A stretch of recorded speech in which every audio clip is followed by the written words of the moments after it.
ایک مسئلہ بھائی بیان سے پہلے میں عرض کر دینا ضروری سمجھتا ہوں۔ بعض گناہ ایسے ہیں کہ ان کا گناہ ہونا ہمارے دل دماغ سے نکل چکا۔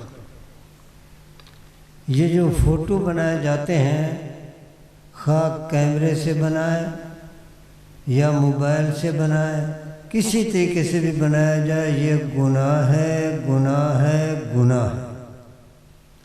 اس لیے اس سے بچیں، اور آپ حضرات کی خدمت میں گزارش ہے کہ جو کچھ بیان ہو آپ بے شک اس کو آڈیو بنا لیں، ریکارڈ کر لیں، آواز فوٹو بنانے سے احتیاط کریں۔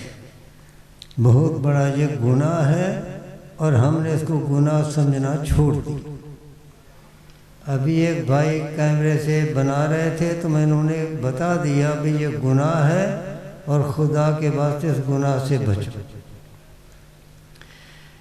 الحمدللہ وحدہ والصلاة والسلام علی من لا نبی بعد، اما بعد فاعوذ باللہ من الشیطان الرجیم، بسم اللہ الرحمن الرحیم، ولا تقولوا لمن يقتل في سبيل الله اموات بل احیاء ولكن لا تشعرون، وقال الله تعالى وللآخرة خير لك من الأولى، وقال النبي صلى الله عليه وسلم الأنبياء أحياء في قبورهم يصلون، صدق الله العظيم وصدق رسوله النبي الكريم، ونحن على ذلك لمن الشاهدين والشاكرين، والحمد لله رب العالمين۔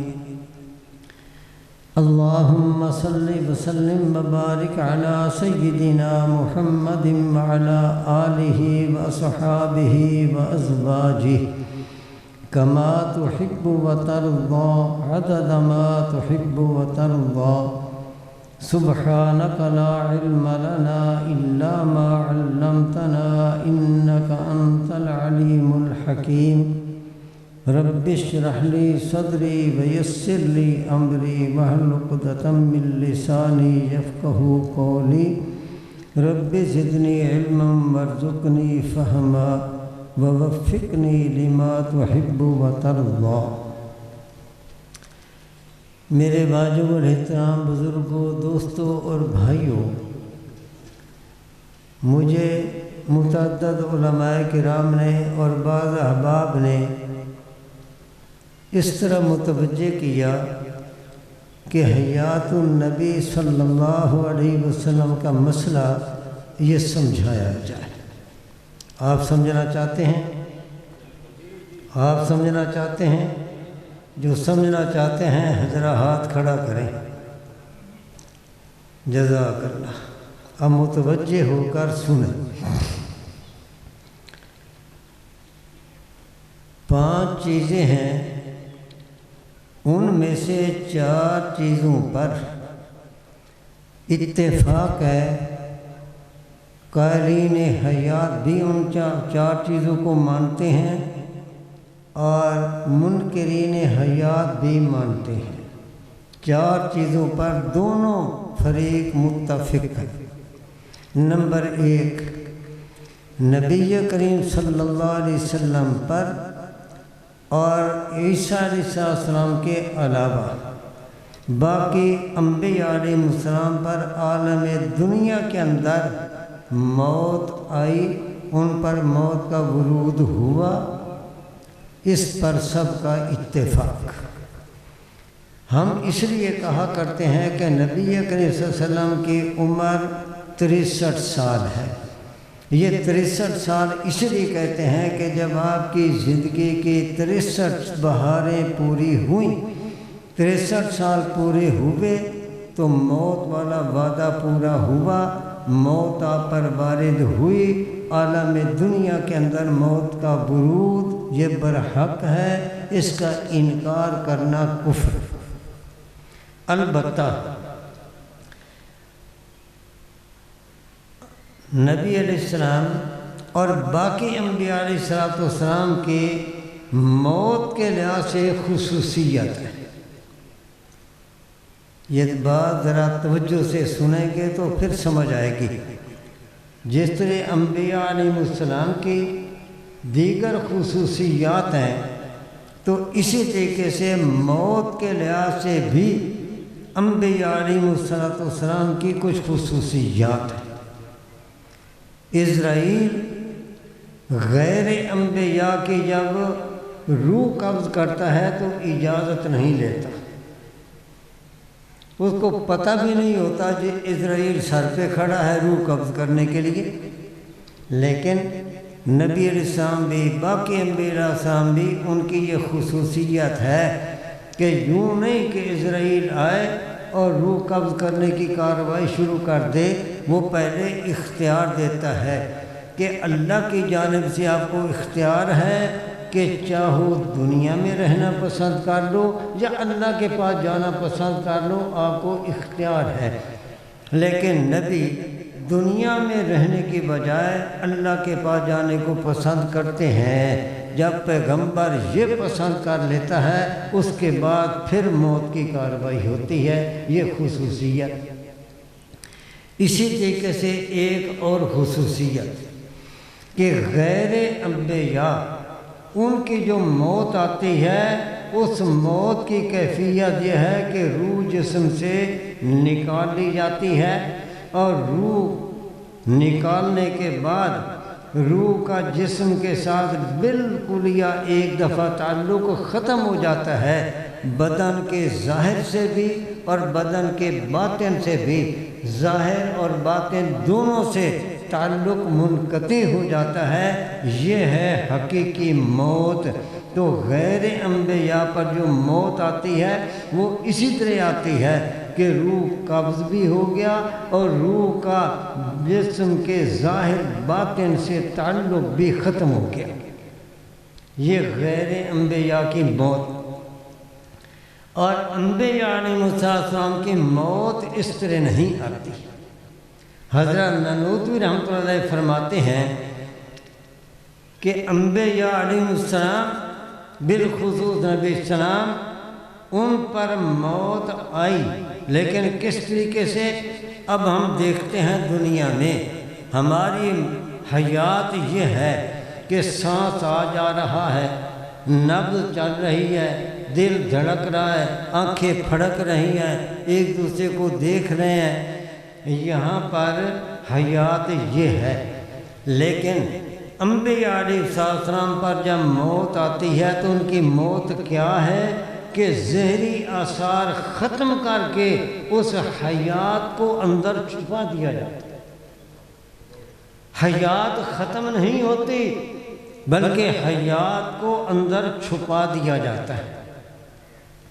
یہ اندر چھپا دینا، اس حیات کو پوشیدہ کر دینا، حصی کھلی ظاہری حیات کو مخفی کر دینا جسم کے اندر، یہی انبیاء کی موت ہے۔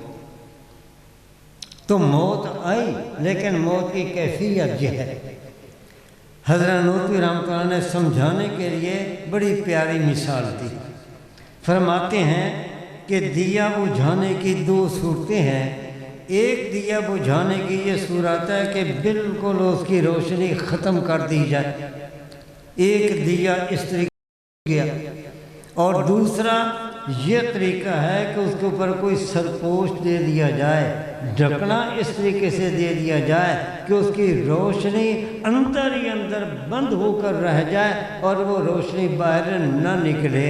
بالکل ختم کر دی روشنی، بجھا دیا تو بھی روشنی ختم، اور جب ڈھکنا رکھ کر سرپوش رکھ کر اس کو اس طریقے سے اندر بند کر دیا، چھپا دیا کہ کوئی ذرہ روشنی کا باہر نہیں نکلتا، یہ بھی یوں سمجھو کہ چراغ بجھایا نہیں لیکن بجھانے کی طرح۔ تو حضرت نوتوی رحمۃ اللہ علیہ فرماتے ہیں غیر انبیاء کی موت وہ کیا ہے؟ دیا بجھانے کی طرح، اور انبیاء علیہ السلام کی موت دیے کی روشنی زرپوش کے ساتھ چھپانے کی طرح۔ تو انبیاء علیہ السلام پر موت آئی، لیکن موت کی یہ کیفیت ہے۔ لیکن بعض علماء نے کہا کہ نہیں، ان کی روح بھی نکال لی جاتی ہے ایک دفعہ، بعض علماء نے یہ بھی کہا۔ بہرحال میں عرض یہ کر رہا ہوں کہ انبیاء علیہ السلام اور نبی علیہ السلام کی عالم دنیا کے اندر جو موت ہے، اس کا کسی نے بھی انکار نہیں کیا، اور اس کا انکار کرنا کفر، لیکن کیفیت کے لحاظ سے تھوڑا سا اختلاف ہے۔ قرآن کریم میں یہ جو کہا گیا اِنَّكَ مَيِّتٌ وَإِنَّهُم مَيِّتُونَ، آپ پر بھی موت آئے گی، ان پر بھی موت آئے گی، اللہ کا وعدہ سچا اور یہ پورا ہوا۔ اسی طریقے سے کل نفس ذائقۃ الموت، یہ حکم پورا ہوا۔ اینما تکونوا یدرککم الموت، اس کے اندر انبیاء علیہ السلام بھی آ جاتے ہیں، ان پر بھی موت آئی عالم دنیا کے اندر۔ یہ ساری آیات، اور ابو بکر صدیق رضی اللہ تعالیٰ عنہ نے جو 2 اعلان کیے تھے، ان میں سے پہلا اعلان یہ تھا فَإِنَّ مُحَمَّدًا قَدْ مَاتَ، کہ محمد کریم صلی اللہ علیہ وسلم پر موت آ چکی۔ اب آپ بتائیں آپ پر موت کہاں آئی؟ اسی عالم دنیا میں، اسی عالم دنیا میں موت آئی۔ تو اس کا کسی نے بھی انکار نہیں کیا۔ قائلین حیات بھی اس کو مانتے ہیں، منکرین حیات بھی اس کو مانتے ہیں کہ عالم دنیا میں موت کا ورود ہوا۔ نمبر 2،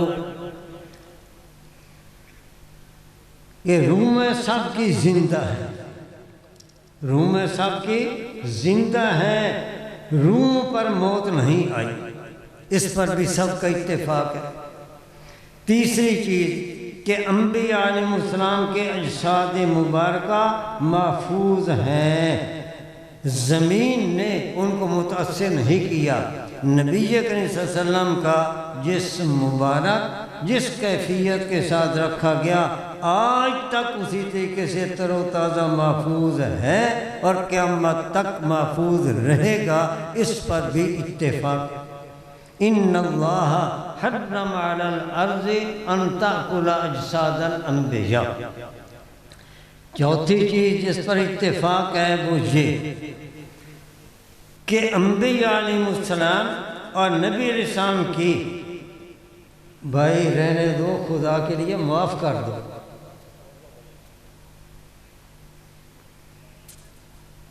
انبیاء علیہ السلام اور اسی طریقے سے نبی علیہ السلام، ان کی جو حیات ہے وہ دنیا بھری حیات کی طرح کھلی حیات، حصی حیات یہ نہیں، وہ جسم کے اندر مخفی چھپی حیات ہے۔ جس طرح میں نے بتایا کہ حضرت نوتوی رحمۃ اللہ علیہ فرماتے ہیں جس طرح دیے کے اوپر سرپوش دے کر اس کی روشنی کو چھپا دیا جائے، تو وہ ایک مخفی اندر پوشیدہ حیات ہے جو اللہ تعالیٰ نے اپنی قدرت کے اندر، قدرت کے ساتھ وہ حیات رکھ دی۔ آج جیسے دنیا کے اندر ہماری کھلی حیات ہے، نبض چل رہی ہے، سانس لے رہے ہیں، دل دھڑک رہا ہے، اس طرح کی کھلی حیات اس کا کوئی بھی قائل نہیں، قائلین حیات بھی اس کے قائل نہیں۔ یہ 4 چیزیں ہیں جن پر اتفاق۔ اب 5ویں چیز ہے جس کے اندر اختلاف ہے، وہ یہ کہ قائلین حیات یہی کہتے ہیں کہ نبی علیہ السلام بھی اور باقی انبیاء علیہ السلام بھی، ان کے انہی دنیا والے جسم، یہی جو دنیا والے جسم ہیں، انہی کے اندر حیات ہے، لیکن مخفی حیات ہے۔ آج بھی اگر قبر کھل جائے تو دیکھنے میں نہ سانس لے رہے ہوں گے، نہ نبض چل رہی ہے، نہ دل دھڑک رہا ہے، یہ زہری آثار وہاں پر نظر نہیں آئیں گے، زہری آثار، لیکن اللہ تعالیٰ نے اپنی قدرت کے ساتھ مخفی حیات اندر رکھی، مخفی حیات۔ جیسے کوئی آدمی بعد دفعہ اتنا بے ہوش ہو جاتا ہے کہ ڈاکٹر بھی پریشان ہو جاتے ہیں اور وہ فیصلہ نہیں کر پاتے کہ اس کے اندر حیات ہے یا نہیں، وہ بھی بعض دفعہ پریشان ہو جاتے ہیں، لیکن اندر مخفی حیات ہوتی ہے، جس سے کوئی کوما میں چلا جاتا ہے۔ تو انبیاء علیہ السلام کی جو حیات ہے موت کے بعد، وفات کے بعد، وہ اسی دنیا والے جسم کے اندر مخفی حیات ہے، چھپی حیات ہے، کھلی حیات نہیں۔ اس لیے ہمارے بھائی بعض دفعہ کہہ دیا کرتے ہیں کہ اگر حیات ہے تو پھر نماز کیوں نہیں پڑھتے؟ صحابہ کرام کے درمیان جھگڑے ہوئے، فیصلے کیوں نہیں آ کر کیے؟ تو بھائی یہ احکام ہے کھلی حیات کے، حصی حیات کے، اور جو مخفی حیات اندر ہے اس کے یہ احکام نہیں، اس کے یہ احکام نہیں مخفی حیات کے۔ اسی لیے اس حیات کے دو نام ہیں، اس کو برزخی حیات بھی کہا جاتا ہے اور اس کو دنیاوی حیات بھی کہا جاتا ہے، دونوں نام ہیں۔ برزخی کیوں کہا جاتا ہے؟ برزخی اس لیے برزخ کہتے ہیں پردے کو، پردے کو، تو یہ جو وفات کے بعد حیات ہے یہ پردے میں ہے، زیر پردہ ہے، یہ مخفی ہے، اس لیے اس کو کہا جاتا ہے برزخی حیات، کہ زیر پردہ مخفی حیات ہے۔ اور اس کو دنیاوی بھی کہا جاتا ہے۔ دنیاوی کا یہ مطلب نہیں کہ جس طرح دنیا والی کھلی محسوس حیات ہے اور اس کے زہری آثار اور لوازمات ہیں وہ بھی ان کے اندر پائے جاتے ہیں، ایسی نہیں۔ دنیاوی اس لیے کہا جاتا ہے کہ دنیا والا جسم اسی کے اندر حیات ہے، دنیا والے جو جسم تھا دنیا کے اندر اسی کے اندر مخفی حیات ہے، اس لیے اس کو کہا جاتا ہے دنیاوی۔ دنیاوی سے یہ دھوکہ نہ کھائیں، دنیاوی کہنے سے یہ دھوکہ نہ کھائیں کہ جیسے دنیا کے اندر کھلی محسوس حیات ہے، اس قسم کی حیات ہے، دنیاوی کہنے کا یہ مطلب نہیں۔ دنیاوی کہنے کا مطلب ہے کہ دنیا والا جسم اسی کے اندر حیات ہے لیکن مخفی، جس کے زہری آثار بدن پر کوئی نظر نہیں آتے، زہری آثار نمایاں نہیں۔ یہ ہے نقطہ اختلاف۔ قائلین حیات اسی دنیا والے جسم میں، جس کو جسد انصری کہتے ہیں، مخفی حیات مانتے ہیں۔ انکار کرنے والے حضرات وہ یہ کہتے ہیں کہ نہیں، دھڑ تو محفوظ ہے، جسم تو محفوظ ہے، لیکن اس کے اندر مخفی حیات بھی نہیں۔ یہ ہے نقطہ اختلاف۔ جن کو سمجھ آ گیا ہے کہ اختلاف کیا ہے ذرا ہاتھ کھڑا کرے۔ سمجھ آ گیا اختلاف کس چیز میں ہے۔ اب ہم نے قرآن حدیث کی روشنی میں فیصلہ کرنا ہے کہ کیا حیات کا انکار کرنے والے ان کا موقف قرآن حدیث کے مطابق ہے، یہ قائلین حیات ان کا عقیدہ وہ قرآن حدیث کے مطابق ہے۔ اب ہم نے قرآن حدیث کے ساتھ اس کا فیصلہ کرنا، کریں فیصلہ؟ چاہتے ہیں آپ؟ چاہتے ہیں آپ؟ یہ جو آیت میں نے آپ کے سامنے پڑھی، وَلَا تَقُولُوا لِمَنْ يُقْتَلُ فِي سَبِيلِ اللَّهِ أَمْوَاتٌ، لا تقولوا لمن یقتل فی سبیل اللہ، اللہ کے راستے میں جو قتل کیے جاتے ہیں ان کو مردہ نہ کہو، ان کو یہ نہ کہو ہم اموات کہ وہ مردہ ہیں، ان کو مردہ نہ کہو۔ اب میں آپ سے پوچھتا ہوں کہ انسان کے اندر ایک روح ہے اور یہ ایک جسم ہے دنیا، یہ جسم عنصری مادی جسم، اللہ کے راستے میں جس کو قتل کیا جاتا ہے وہ روح ہے یا جسم ہے؟ ذرا آپ بھی تو بولیں، روح قتل ہوتی ہے یا جسم؟ بولتے کیوں نہیں؟ بولتے کیوں نہیں بھائی؟ روح قتل ہوتی ہے؟ روح تو صحیح سلامت زندہ اپنی جگہ پر چلی جاتی ہے، اس لیے روح قتل نہیں ہوتی۔ اللہ کے راستے میں کون قتل ہوا؟ ہاں جی یار بولو گے تو مجھے اندازہ ہوگا کہ آپ بات سمجھ رہے ہیں۔ ہاں جی قتل کون ہوتا ہے؟ جسم۔ یہ دنیا والا جسم قتل ہوتا ہے اصلی یا کوئی بناوٹی جسم؟ ہاں جی دنیا والا جسم یہ قتل ہوتا ہے یا کوئی اور بناوٹی جسم؟ مزہ نہیں آتا، تم بولتے نہیں۔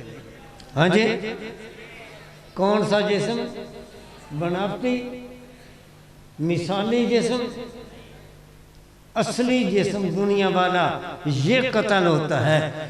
اب جو قتل ہوا دنیا والا اصلی جسم، اللہ اسی کے بارے میں کہتے ہیں کہ اس کو مردہ نہ کہو، اس کو مردہ نہ کہو۔ یہی دنیا والا جسم، اصلی جسم، عنصری جسم، دنیا والا جسم جو قتل ہوا اس کو مردہ نہ کہو۔ اللہ کیا ادب احترام کی وجہ سے مردہ کیوں نہ کہیں؟ تو اللہ نے خود ہی بتا دیا بل احیاء، مردہ اس لیے نہ کہو کہ وہ زندہ ہیں۔ اب دیکھو جن کے مردہ کہنے سے اللہ نے روکا، منع کیا، انہی کے بارے میں کہا کہ وہ زندہ ہیں، انہی کے بارے میں کہا کہ وہ زندہ ہیں۔ تو دنیا والے شہیدوں کے جسم، انہی کے بارے میں اللہ نے کہا کہ ان کو مردہ نہ کہو، اس لیے کہ ان کے یہ دنیا والے جسم جو اللہ کے راستے میں شہید ہوئے یہ زندہ ہے۔ اللہ ہم نے تو یوں دیکھا کہ جو زندہ ہوتا ہے وہ سانس لیتا ہے، اس کی نبض چلتی ہے، اس کا دل دھڑکتا ہے، آنکھیں پھڑکتی ہیں، یہ ظاہری آثار ہوتے ہیں۔ شہید کا جسم ہمارے سامنے ہے، سانس نہیں لے رہا، نبض نہیں چل رہی، دل نہیں دھڑک رہا، اللہ یہ کیسے حیات ہے؟ تو اللہ نے اسی کا جواب دے دیا وَلَٰكِن لَا تَشْعُرُونَ، کہ یہ ایسی حیات ہے جو تمہارے شعور میں نہیں آ سکتی، تمہارے شعور سے بالا ہے۔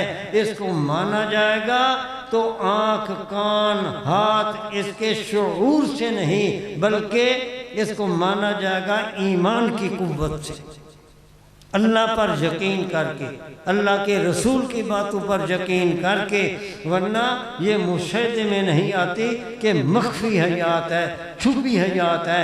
وَلَٰكِن لَا تَشْعُرُونَ کا یہی مطلب ہے کہ وہ شعور میں نہیں آ سکتی، ہاں مخفی ہے، مخفی حیات ہے۔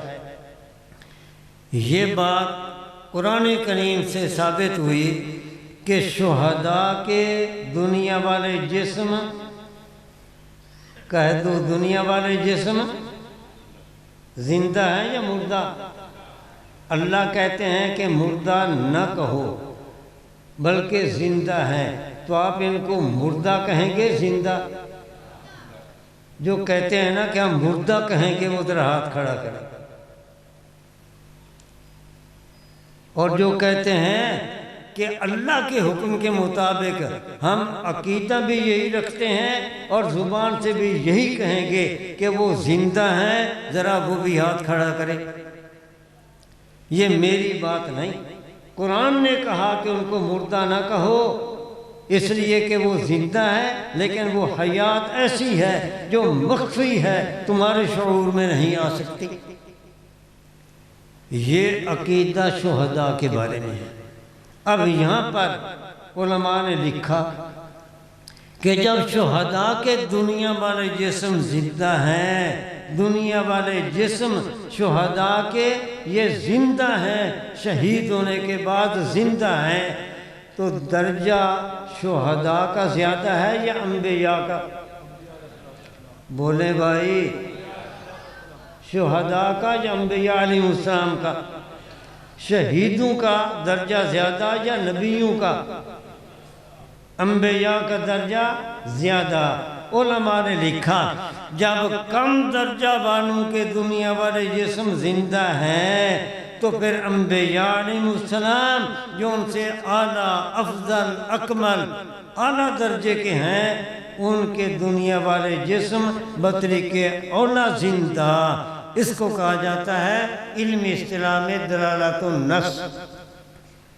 اور جیسے عبارت النص سے مسئلہ ثابت ہو جائے اس پر ایمان لانا ضروری، دلالت النص سے اگر ثابت ہو جائے اس پر بھی ایمان لانا ضروری۔ اور جیسے عبارت النص کا منکر وہ قرآن کا منکر، دلالت النص کا منکر وہ بھی قرآن کا منکر۔ بس میں اتنی بات یہ آپ حضرات کے سامنے عرض کر سکتا تھا، لیکن میں اپنے دل کی تسلی کے لیے کہتا ہوں کہ آپ عقیدہ کیا رکھیں گے کہ انبیاء مخفی حیات کے ساتھ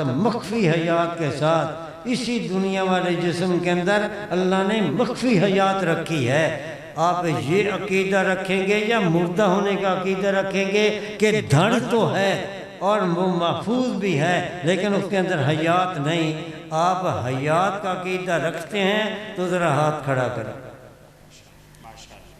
جزاک اللہ۔ اللہ ہمیں اسی سچے پکے عقیدے پر قائم رکھ، اسی پر موت آئے، اسی پر ہمارا حشر ہو۔ وآخر دعوانا الحمدللہ رب العالمین۔ ماشاءاللہ